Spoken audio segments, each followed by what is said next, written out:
It's Primus Tracks with Josh and Frankie. What a couple of dumb shits. Hello, Primates. Primus fans, old, new, in between. You found Primus Tracks. Congratulations.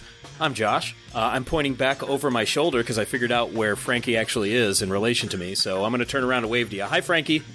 Hi, Josh. Oh, man, all the way to the southeast. I hope you can see that. We are still in the realm of Frizzle Fry. We have an interlude track that we get to explore, and we also have an original Primus track to explore. So today, on the album Frizzle Fry, we are dealing with track 7, You Can't Kill Michael Malloy, and track 8, The Toys Go Winding Down. Frankie, 2 tracks at once. How are you going to survive this? Well, I guess we have a ton to discuss about each one. Well, let's start with Michael Malloy. This is a bit of a historical curiosity as far as the name that's referenced in the title, but it's also curiosity as far as this being a product of the brain of Matt Weiniger. And I know you've got some inside information on this. The reason that the track is found on the Frizzle Fry CD is because Matt Weiniger was working on the song one morning when Les arrived to the studio, and he heard the track and he thought it was really interesting. So he asked Matt if they could use a fragment of the song as an interlude on the album, and Matt agreed. So the few seconds that you hear on the album are actually a full song on the first Spent Poets CD. That's right. And the Spent Poets, that's a who's who of names that have been in and around the Primus camp for many, many years. Matt Weiniger, obviously, who produced Frizzle Fry and helped us suck on this. And we have Adam Gates, otherwise known as Bob Cock, who's done all sorts of stuff for the band in the studio and live. The mastermind behind Beanpole. Yes, Derek Greenberg. I like that you say the mastermind behind Beanpole, because I know eventually we're going to get to Beanpole and the demented genius that it is. Now, Frankie, are you familiar with that Spent Poets album? Yeah, I've heard their first album a lot more than the second one, which I believe is called Steve. Both are pretty good, but I think the debut album is far better. At least it is for me, because it has this sequence of really incredible songs which I love. Mr. Einstein, My Useless Heart, Your Existential Past, and particularly Dogtown. And what's interesting is this Matt Weiniger track, You Can't Kill Michael Malloy, is essentially verbatim on that album. So he had been working on it, it sounds like in 1990, and it turns up in 1992 on the Spent Poets' first disc. And I believe he did all the instrumentation on that. That's an entire Matt Weiniger production. That's pretty amazing. He is quite a talented musician, it sounds like. And he's hanging out with, I mean, the guys in Primus, of course, are too. So these guys, these talented musicians are hanging around. And it always puzzled me that Les Claypool thought that he needed an interlude between John the Fisherman and The Toys Go Winding Down, because to me, that acoustic piece that starts The Toys Go Winding Down is a pretty good interlude of its own. But I wasn't there, so I wasn't making the decisions. So it was curious to me, but it is a nice way to highlight the musical talents of the producer you're working with. That's pretty cool.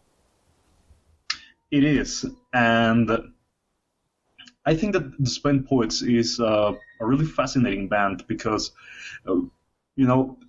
besides the fact that the songs are pretty great, it's also a band that is shrouded in a certain degree of mystique.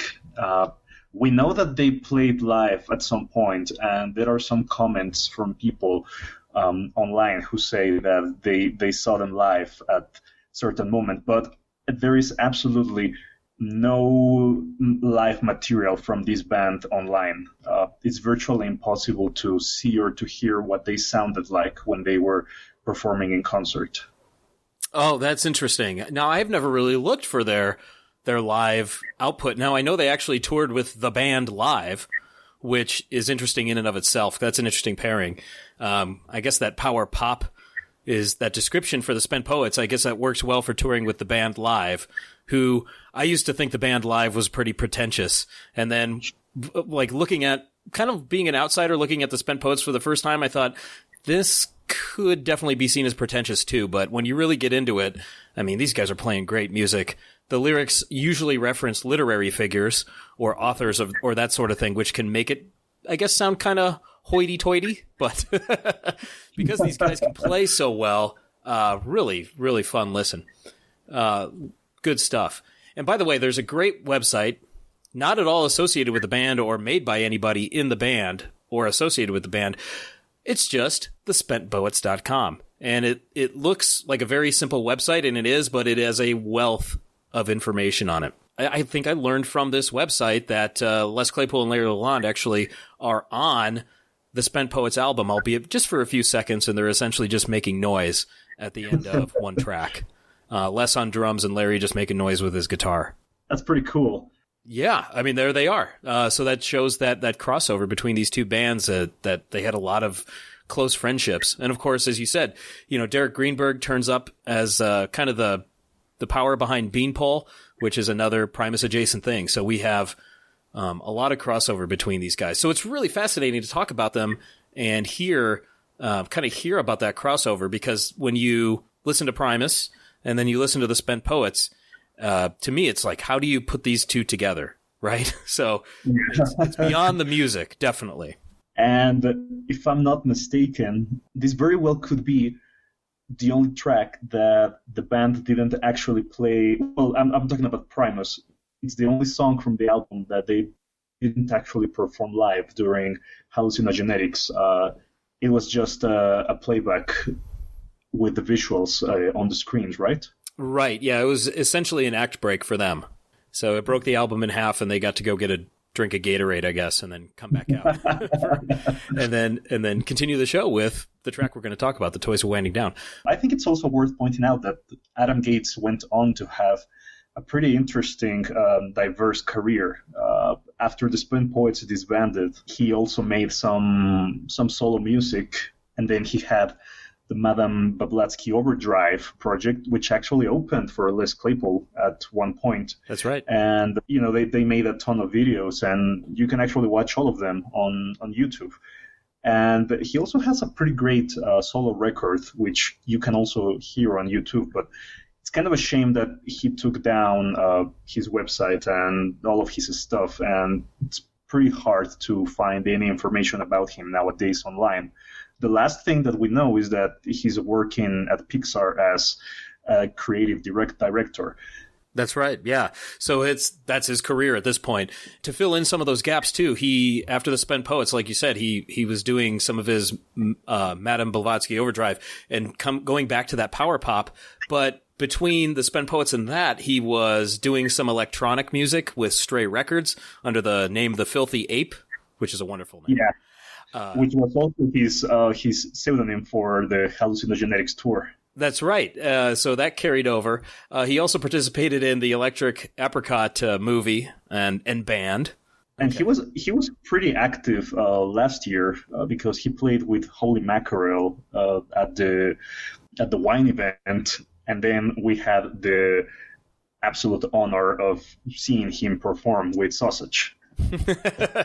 Yes, reciting the dirty limericks. That was a good time. That was wonderful. And he also spent a number of years with the band Merv, and they have an unreleased, much like the Spent Poets have an unreleased album called Steve. If you're familiar with Primus, you probably know Merv. And if you don't, please go check out their albums. They're wonderful. They have an unreleased album called The Million Pound Bomb. There are a few live performances of that track and other tracks, I believe, from that album floating around out there, but that's one that I wish I could get my hands on. Definitely. Yeah, so Adam Gates, quite a varied career, and maybe one day we'll do a deep dive on him.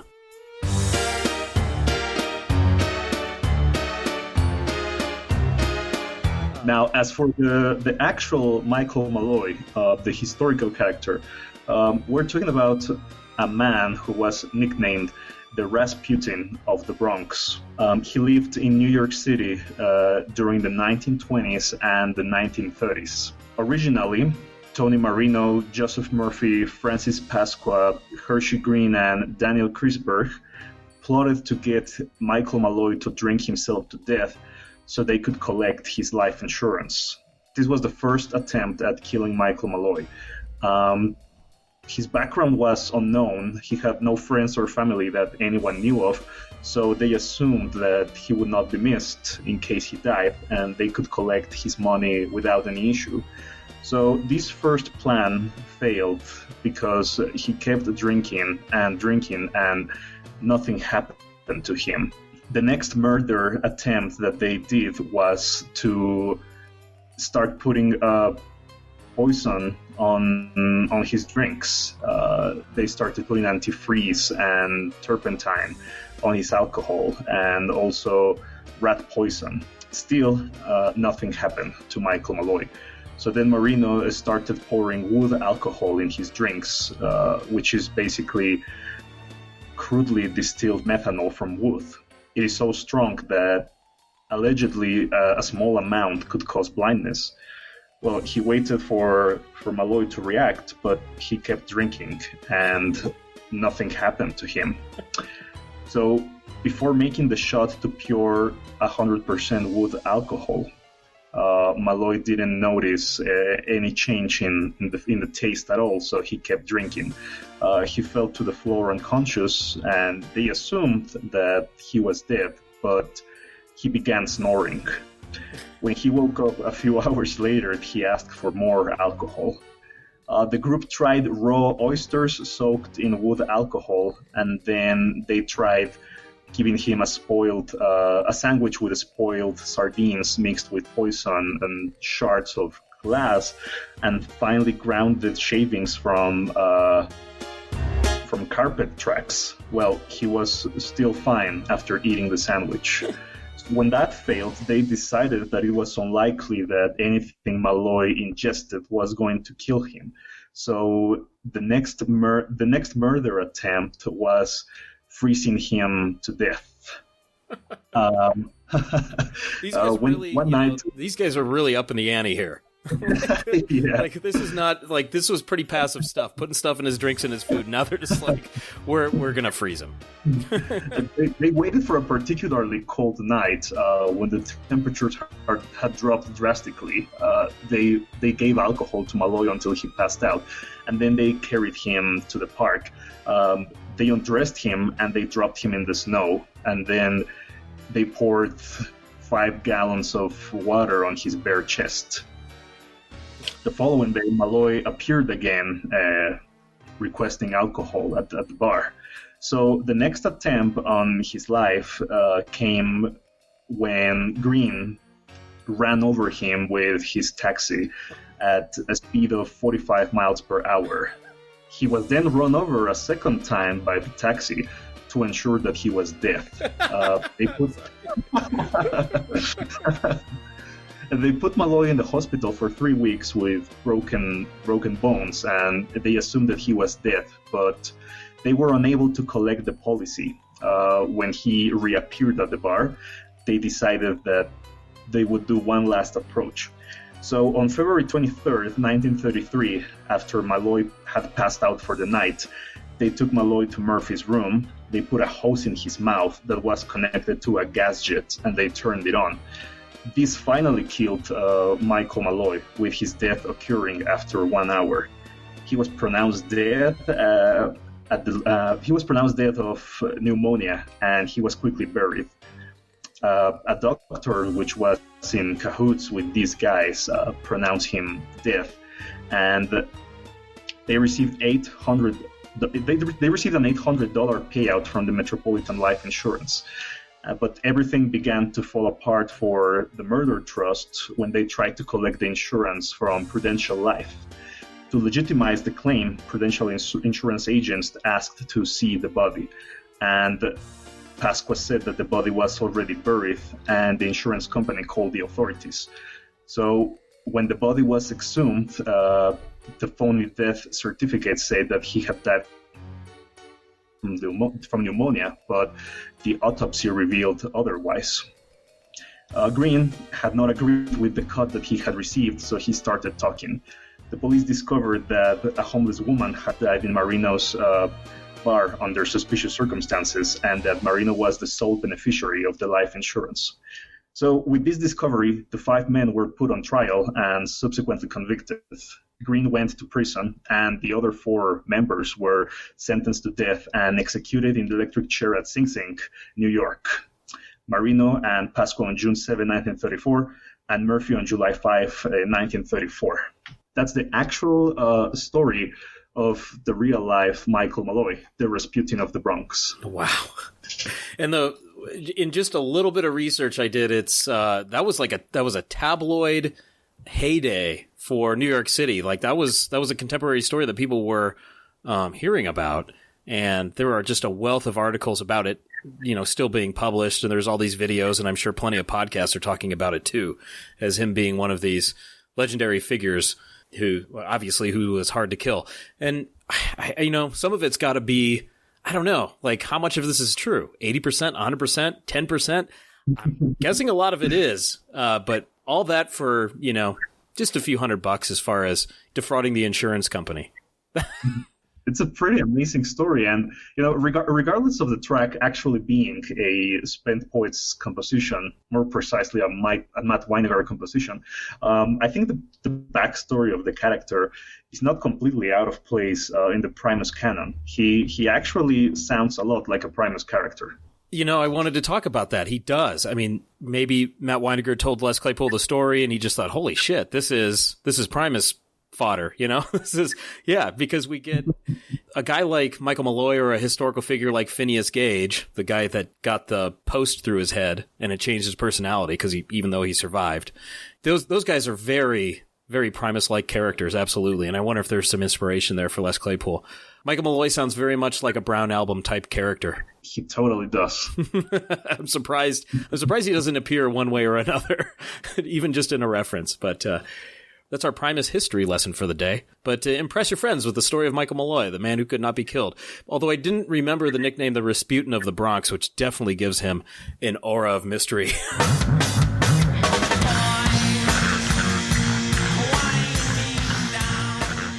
So we're here to talk Primus, though. I guess we better do that. We're only 20 minutes into this thing. So we're talking about the Toys Go Winding Down, track number 8 on your Frizzle Fry record if you're following along at home. This one, an interesting guest appearance by one Todd Huth, who plays part of the acoustic introduction to this track. And as far as we know, we have 238 documented live performances going back to 1989, which makes it a relative rarity, I would say, for a Frizzle Fry track, because it's pretty far down on the list if you put all the tracks together as far as live performances go. And it's interesting that the song, as far as what we know, goes back to 1989, because we do have a version of the Toys Go Winding Down called Toys 1988 that made it onto the Sausage record of 1994. Of course, Sausage features Jay Lane and Todd Huth, along with Les Claypool, the lineup of Primus that was making a lot of headway in the Bay Area scene in the late 80s. Discussing Toys means discussing two radically different tracks at the same time. As you know, we have the Primus version, and then it's strange to say the Sausage version because basically we're talking about another Primus version. Yes, we are. That's so strange, especially because they were so disparate in their musical approaches. Really, the only thing that binds them is the lyrical content. The mystery about the Toys 88 title is that, as you said, the records go back up to 1989. We can only assume that either this is the way they performed the track live in 88, or perhaps it's the time when a demo was laid down, or perhaps the song was conceived. As we mentioned, there are no records of this track being performed prior to 1989. Yeah, and it doesn't show up on any demos that we know of, correct? Nowhere. So this one either just materialized in 1988, or this might have been one that they performed here and there, and maybe they didn't have confidence in it, or it just wasn't fully formed and ready to go. But as far as the Frizzle Fry version, there is some stuff going on the record. As I said, we get Todd and Larry playing some acoustic guitars together, which sound great. And I love that Todd Huth pops up on this album. He had amicably left the band just before they took that really big step in their slow build to prominence as far as recording Suck on This. He left just before that. But he's here on this record. He's on another track, too, that we'll get to soonish, Southington Willoughby. And as far as recording and the equipment on this tune, it's pretty standard, although we do get a little bit of bowed upright in the breakdown section of the tune, and that makes a short appearance, and it's kind of like Les Claypool playing off of himself.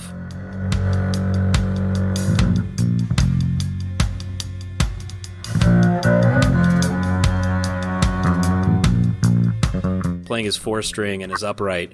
The band doesn't do a lot of that as far as doing multiple tracks of themselves playing. So that's kind of a surprise, and they're getting a little fancy in the studio, I guess, for lack of a better term. But it's not something that they can't somewhat replicate live. Those triplets and the bass notes that he's playing during the main riff are just so cool. For many years before I ever saw a live video of it, I thought he had some kind of effect on, so he was hitting it once and it was echoing twice, but he's actually just strumming that thing with his fingers. And watching live video of it, of his hand, it just kind of waves across the strings as he gets that sound, that did those triplets. It's so fascinating. It's fun to watch. And then we also get Larry using a slide, and I think this is the first time that we get that on a Primus recording. And we'll get it more over the years for sure. And there's a story, I believe, about him borrowing a slide from someone he admired at Woodstock 94, I believe. Okay, I got to go back and look in the book. I can't hold that stuff in my head like you do. But I remember him saying, oh, here I am holding so-and-so slide. And I thought, oh, okay. I guess that makes a slide's a slide to me, but I've never had Clapton or somebody never handed me their slide and said, you can borrow this, so I'd probably think the same thing. But this song itself, it's got this deceptively simple structure with lots of room to vamp live and fill in that space, especially during that breakdown. It's pretty tight as far as the music goes, and it marches along nicely. And as you were starting to get into, Frankie, it's so much different from the term I came up with for Toys 1988 from the Sausage Record was a funky shuffle. Like, that's the best thing I could think to describe it. I would describe Toys on Frizzle Fry as a really cool sluggish march. A sluggish march, yeah. And then contrast that with the funky shuffle of the 88, I guess. And it's just, they're just so different. And, we're not going to debate which version is preferable because I think they're both highly listenable and they're both so different. There's no reason to compare them. But this track that ends up on Frizzle Fry has these little wrinkles in it with the bowed bass appearing and Larry using a slide. I do like that sluggish march because there's plenty of energy to it, but it doesn't have that sense of maybe that urgency that's kind of in those other driving tracks. But this thing marches along nicely, and it's got really great energy. I'm jumping out of order a little bit, but if you really want to see a nice performance of this live, go to YouTube. Look for Cattle Club Sacramento, January 13th, 1990. There's pretty good video, and that's an era that doesn't have a lot of coverage. Crazy show. Oh, I'll talk about the other one. And if you have your Hallucinogenetics DVD, go back and look at that track again. You're going to hear a familiar riff in the introduction as Larry's kind of noodling around, and it makes it onto a Primus record many, many years later. And speaking of interesting live versions and hallucinogenetics, I'm gonna mention the same show that I've been talking about for ages, the show at the Seahawks Exhibition Hall. When they performed the Toys Go Winding Down on this show, they actually had a special guest on stage. They had Maurice Caldwell Jr. Telling some jokes during the bridge of the track.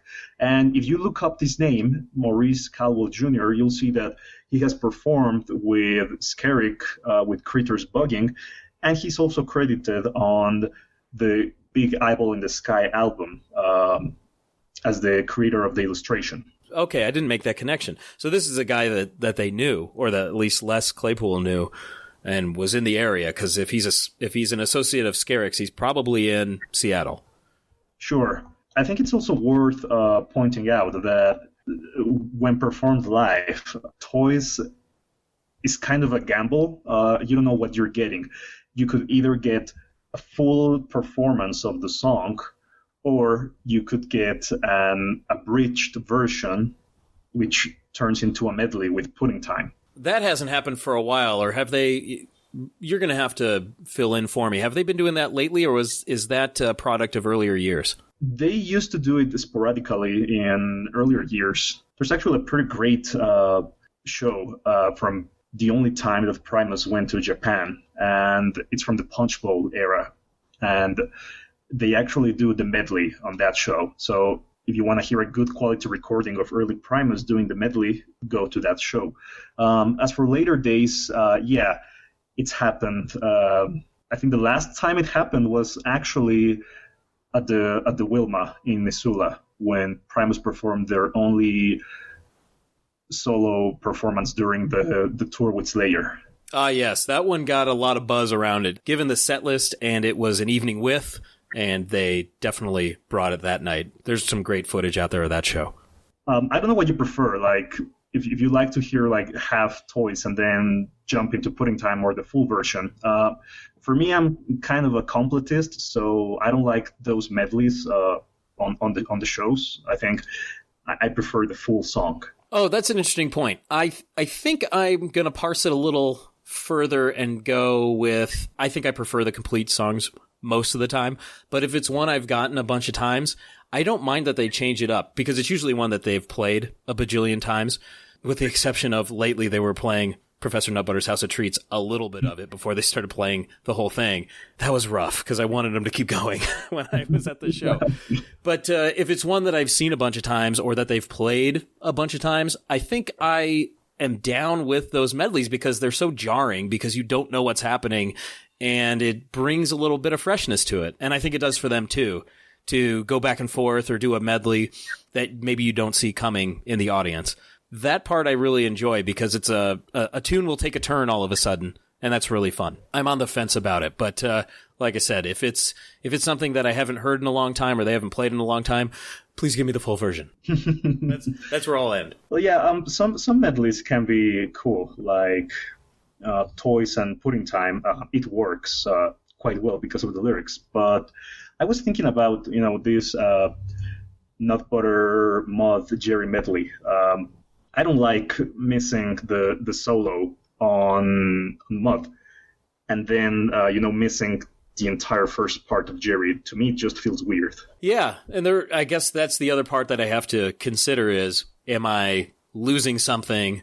Because you are, right? There's the opportunity cost. By the way, so you're doing the history. I'm going to do the economics. So there's an opportunity cost there. And if you don't know opportunity cost, go look it up, because I'm not an economics teacher. But what it does, but you're giving up something to get something else, right? And they're doing that for us. But right, you're going to lose a solo section, but you're going to get a mashup of a couple of songs and maybe be surprised by it. I totally understand where you're coming from. But it definitely, I think for those guys, for the band, it keeps things a bit fresh, because they get to stop on a dime and turn and do something else, and maybe throw the audience off a little bit, which can definitely be fun. I think, and the audience is usually on board for it. I don't really hear people walking out going, boy, I can't believe we only got half of whatever, like, I'm going to return my t-shirt. I don't think they do that. So I think everybody's pretty happy.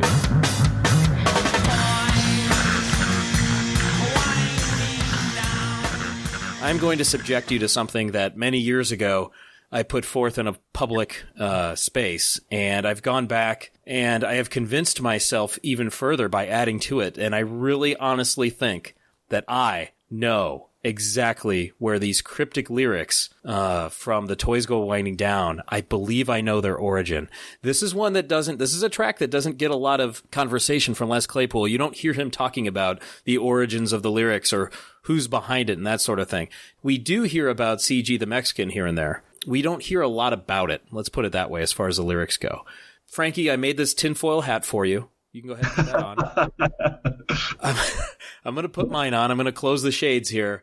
And if you will indulge me, I'm going to subject the world to the audio version, I guess, because the original version is lost. It was on the old Primus bulletin board, possibly for the better. This is my explication of the lyrics to The Toys Go Winding Down. The title The Toys Go Winding Down brings to mind two divergent, yet related metaphors. The winding down, as opposed to the winding up of that particular type of toy, could represent the end of childhood, as a toy of that nature will eventually stop its movement and be still, and possibly be forgotten. The end of childhood points to the overaged boy of 39 who is mentioned in these lyrics.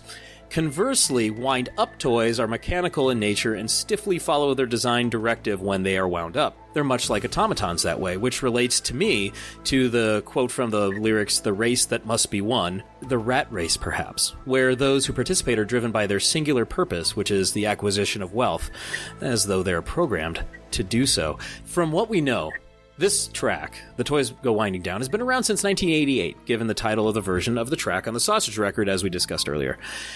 However, in November of 1987, an episode of Cheers aired called The Last Angry Mailman, in which Cliff Clavin, aged 39, and this is explicitly stated in the episode, his mother says, "You're 39 years old, it's time to cut the cord." He is forced to leave the house he's lived in his whole life, and he's goaded out by his mother. Let's go back to that idea of the automatons. His mother was offered an incredible sum of money to sell her house and property to a real estate developer. Okay, so there's the acquisition of wealth again.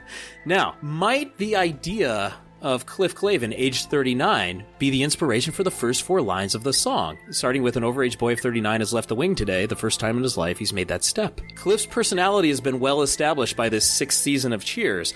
To say numbed by society and plagued by insecurity, I think those would be apt descriptors given the details of his upbringing revealed in that episode. He had been locked in the closet for hours on end as a child. He cried when the leaves on his favorite tree fell down every autumn.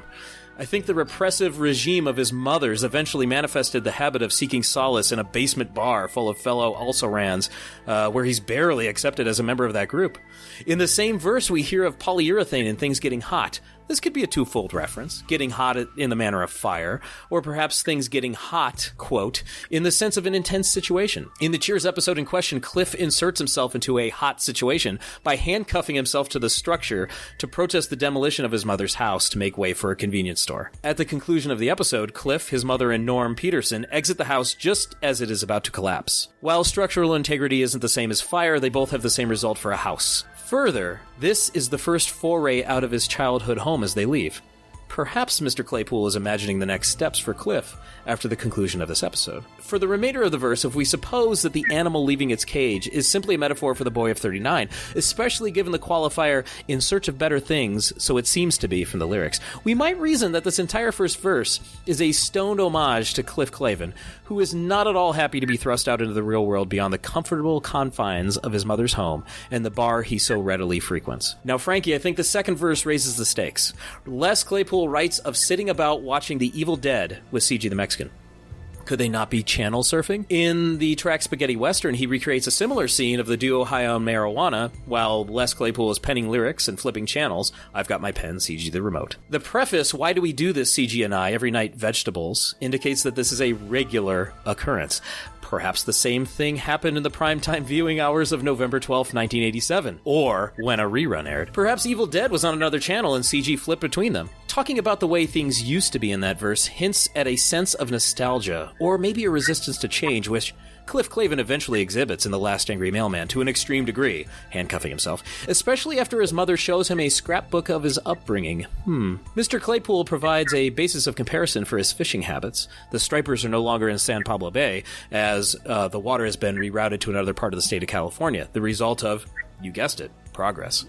Perhaps it's coincidence, perhaps not. However, I do find it curious that in The Toys Go Winding Down, Les Claypool cries, it's pudding time, while Yorkshire pudding is a joke device in 2 scenes from the Cheers episode. Frankie, the truth is out there. Wow, my mind is absolutely blown. That's very nice of you to say. It's one of those theories that it gets to a point where it sounds so crazy that it's got to be true. Well, I tell you what, it's just that idea that these guys are sitting around smoking weed, flipping channels, and it's mentioned in another track, but at the same time, we also get in the Over the Electric Grapevine book that these guys were smoking lots and lots of weed in the late 80s, early 90s. So I wouldn't put it past him. Maybe he only saw a few minutes of the show. I don't know. But something happened and he took inspiration from what he saw on screen. I remember watching this. I binged Cheers when I first got Netflix, the digital version of Netflix. This episode came on and I heard 39 years old, it's time to cut the cord. I heard these other things. Oh my gosh, this has to be it. So I went down the rabbit hole. No, for me, there was no marijuana involved. So this is just me. And I think that's actually scarier. This song actually inspired me to check out the Evil Dead film at some point, and I'm pretty glad that Les mentioned this movie, because I don't know if I would have seen it otherwise, and it's a really mind-blowing movie. Oh, yes, absolutely. That's so interesting that this is where you got that, where you made that connection. As for CG, the Mexican, Les has mentioned this friend of his on some occasions, and he said that he used to be a pretty dangerous dude because apparently he got into a lot of fights, with skinheads and this kind of folk. And I think perhaps not a lot of people have a clue what this guy looks like. If you dive into the archives of Claypool Cellars on social media, and I mean, you have to go really back into the pictures. I don't know exactly how far, but there are some pictures that Cheney uploaded at some point of the bottling process of the wine and the labeling. And you can see this guy standing there. I don't recall if it's either a hat or a T-shirt with the Mexican flag on it. And the first thing that came to my mind was, perhaps that's CG the Mexican. Why else would somebody be at Claypool Cellars wearing something that has the Mexican flag on it? Hey, you have your own conspiracy theory. I'm going to throw in the X-Files music for you, too. Who could this be? So I think that's the thing, and I think this is one of the things that really draws me to this track. You said a sluggish march, and I'm going to hold on to that because I really like that. But this track actually, as far as the Frizzle Fry album goes, was an early favorite of mine when I picked this album up in 1994 in Bozeman, Montana. And maybe it's because it's a little easier to follow than some of the more complicated musical aspects of the other tracks. And they're so off kilter in such a good way. But this one is a little more straightforward. Maybe it's because it has this discernible chorus. You can actually just go, the toys go winding down. And the nice part is you can do that baritone to it, and it sounds really good, and it's in almost everybody's register. So when they're performing it live, you actually get people who can hit those notes. The toys. Maybe it's the cryptic lyrics too. I don't know. I really enjoyed when I was a kid. I really liked the lyrics that were just off the wall wacky because they're, stoned. I think this qualifies. This was one I this is one I gravitated to, and I really enjoyed it. And this is one, so it's really nice kind of going down memory lane and coming to this track, because it does, when I was trapped inside on rainy days, this was an album I would put on, and I remember wearing out this track. It was a fun one. I'm really fond of the track as well. I think it's pretty great, but I think I prefer the sausage version, mainly because of the intro. I absolutely love that intro.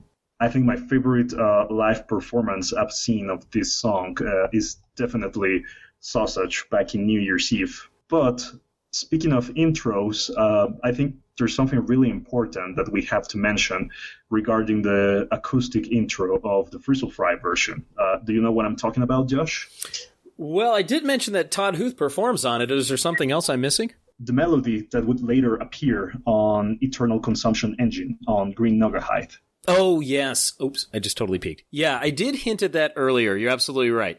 So that's where it came from. And you can really, I think I mentioned on the Hallucinogenetics DVD, you can hear it clearly there in the lead up to this. In all the live recordings from Hallucinogenetics. But I think what's really fascinating about this intro is that Larry has been quoted on different interviews as saying that he has 1,000 riffs that he's sitting on. And that's a huge number. That's an example. He sat on that riff for years until he finally used it on Eternal Consumption Engine. So it makes you wonder how many more amazing riffs is he sitting on right now. Oh, great point. And that came up as far as the production of Green Naugahyde, not to jump ahead 20 years, but that was an album where in interviews I remember Les Claypool saying he asked Jay Lane and Larry Lalonde to bring in riffs and grooves and whatever the heck else they had, and Larry brought in some riffs that he'd been sitting on for a long time, it was either the Fromage tour or the Hallucinogenetics tour during, I believe during Nature Boy, during when an extended part of it, he does play the riff to More on TV, the guitar riff. So there are a lot of these riffs that he's been sitting on for a long time. Boy, I'd love for them to see the light of day. Do you think Les does the same? Do you think he sits on bass lines, or he just releases stuff as it comes to him? Well, what's interesting, and they've said this in interviews and in the book, I believe, a lot of the Primus albums, at least, are a result of jamming. So Naugahyde's a little bit different in the sense that they brought in riffs and material and then put it together, whereas with an album like Punch Bowl, they just jammed it out and figured it out that way. Pork Soda, they just jammed it out and figured it out that way. So they do go to these different extremes, which is another fascinating element of this band, to come in with structure and put it together, or to just jam it out, find what you like, and make songs that way. And both results are pretty amazing. And that just is a testament to their musicianship, that they can go one way or the other, and they're very flexible as far as being professionals in that regard, which is fascinating to me, because there are, I think of a band like Metallica, who everything is A, B, C, D. It's in linear order. They have to do it a specific way every time. Everybody's got their opinions on Metallica, but I'm talking about like their process, right? It's the same every single time, and it takes them forever. But, with Primus, like they say, we had 2 weeks to record. So we went in there, laid down some tape, found what we liked, and made some songs. The end. Amazing. I think it's pretty ironic that, as you mentioned, with a band like Metallica, who follows the same formula all the time, we actually get a whole documentary on how they do it. Right. But with Primus, it's complete mystery. The actual footage that we have of the band working in a studio is really precious. There's very little out there. And when Les is asked, or Tim or Larry are asked about sessions for Animals Should Not Try to Act Like People, for example, they approach it, like, we just got together and we started jamming, and the songs came out from those jams. They talk about it as if it were something so seamless and so natural. But imagine being able to see some footage of the band working on those songs in the studio. How do you even come up with something like those tracks out of jamming? I think it's absolutely surreal. Right, yeah. And so to go back to this track, The Toys Go Winding Down, I got to imagine it just came from Les Claypool was just sitting around strumming his bass, and he was doing these triplets, and then he started putting them together in some kind of riff or something that made sense, right? So then he just kind of was playing around with it, and that was the basis for this tune. I know those jamming tapes are out there too, and maybe he made these little demos of these little riffs that he put together later. So I'm gonna start the hashtag release the tapes, and I'm gonna camp outside Claypool Cellars until they release the tapes. If you would like to join me, we're gonna meet up at Claypool's. No, I'm kidding.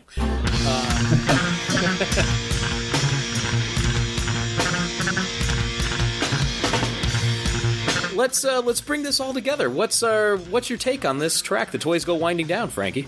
My take is that, just like many other songs on Frizzle Fry, it would become a Primus classic, a live fan favorite, and a song which lyrical content, as with any other Claypool songs, could be either completely biographical in regards to someone he knew, complete fiction, or a mix of both. And I think all of those elements combined make the song absolutely fascinating. And I already talked about my connection to it and what makes it for me, but it definitely stands up. This is a track that spoiler alert, every Frizzle Fry track holds up, guys. But this one definitely has that.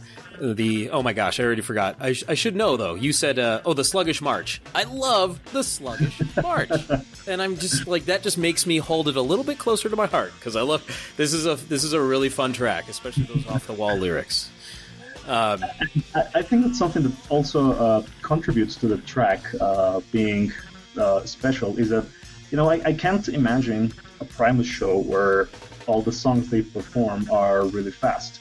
And I also can't imagine a show where all the songs they perform are slower numbers. So I think that the Toys works in any show because it sort of changes the mood and the atmosphere, and either they can follow it with another slower number to further set an atmosphere, or they can follow it up with a really fast track to catch people off their guard. So I think it works in the set lists as a song to bring sonic variety. Speaking of sonic variety, and we've already mentioned it, but listen to the Frizzle Fry version of The Toys Go Winding Down, then put on Toys 1988 from the Sausage Record, and you will hear the vast difference, the vast musical differences between one group of three men and another group of three men, but they have one in common. It's incredible to me that just that variety. It's incredible. Well, The Toys Go Winding Down, I think you need to replace your AA batteries because you've been tracked. Next time, Frankie, we're going to find where the proof is. I don't know if you're familiar with the phrase. Do you know the phrase "the proof is in the pudding"? Yeah. Okay. I don't know. It's one of those weird idioms, and some people don't know it. Like, I said that to somebody once, and they were like, "What are you talking about?" They're like, "I didn't make that up. I'm not a weird old Englishman." So, we'll find where it is, and I'm glad you know, because I've had my hand in this vat of pudding for a long time, and it's like bobbing for apples. I just can't find it. So, you'll help me out, folks. Thank you so much for listening. I didn't mention it at the top, but if you run on over to Apple Podcasts, leave us a 5-star review. We would be glad to read it on the air. Run over to Instagram at Primus Tracks, and on Twitter. We're doing some fun stuff over there. Like I said, next time we'll be dishing out the pudding, so bring your bowl. That's all I've got. Later days. Willie Mays.